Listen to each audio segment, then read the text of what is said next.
Très chers compatriotes, je prends aujourd'hui la parole en cette période de la célébration de la Nativité afin qu'ensemble, nous ayons à la fois un regard rétrospectif sur 2024 et une projection sur les perspectives de 2025.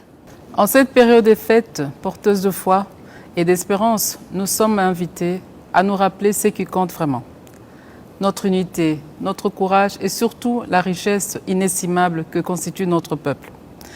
Dans chaque village, chaque famille et chaque cœur congolais, il y a une flamme qui brûle constamment. C'est la flamme de l'espoir. Dans la souffrance comme dans l'adversité, cette flamme continue de nous guider.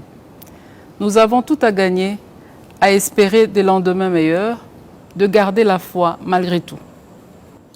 Mes très chers compatriotes, nous sommes un peuple résilient. C'est ici l'occasion pour moi de saluer l'engagement et le travail exemplaire de nos héros du quotidien, notamment le personnel soignant qui continue à sauver des vies avec un dévouement admirable, nos enseignants qui forment les générations futures malgré des conditions souvent difficiles, à nos gardiens de la paix qui veillent à la sécurité de nos communautés avec courage et détermination. Votre contribution, en dépit des épreuves que nous avons traversées cette année, est une source d'inspiration pour nous tous. Grâce à vous, notre nation reste debout et avance. Nous vous en sommes profondément reconnaissants. L'année 2024 n'a pas été exempte de difficultés.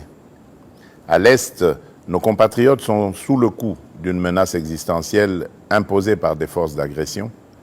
Les difficultés sociales pèsent lourdement sur de nombreuses familles et nos villes sont confrontées à l'insécurité urbaine et à des embouteillages qui testent au quotidien notre patience. À celles et ceux qui ont perdu des êtres chers, aux déplacés internes arrachés à leur foyer, aux valeureux patriotes résistant au Wazalendo et aux vaillants soldats qui, au péril de leur vie, défendent avec honneur notre souveraineté, nous exprimons toute notre compassion, notre profonde gratitude et notre immense respect. Ce qui nous menace n'est pas plus fort que notre foi en un avenir commun et notre capacité à résister ensemble. Toutefois, malgré ces épreuves, il est important de reconnaître que notre pays progresse. Il y a des domaines où les résultats sont beaucoup plus marquants et porteurs d'espoir. Par ailleurs, les efforts entrepris par le gouvernement, bien que parfois peu perceptibles, portent déjà leurs fruits. Pas à pas, nous nous relevons.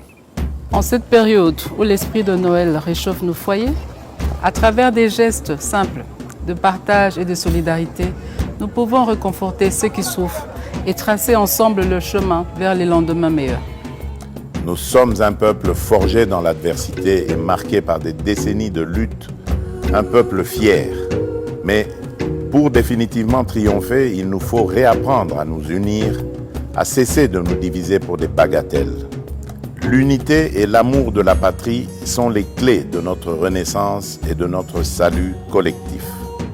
Gardons cet engagement qui nous galvanisera, car ensemble, rien ne nous est impossible. Mes très chers compatriotes, nous avons le pouvoir de relever les défis et d'écrire un nouveau chapitre de notre histoire. Je crois en vous, en notre nation et en notre capacité à avancer, quoi qu'il arrive. Nous vous souhaitons à toutes et à tous une année 2025 marquée par la paix, la foi, la solidarité, la réussite et la prospérité. Une année de progrès et de renouveau pour notre grande nation. Nzambe apambola bino. Nzambi kalusa kumuna. Mungu ababariki. Nzambi anubenesha. Joyeux Noël et bonne année à toutes et à tous.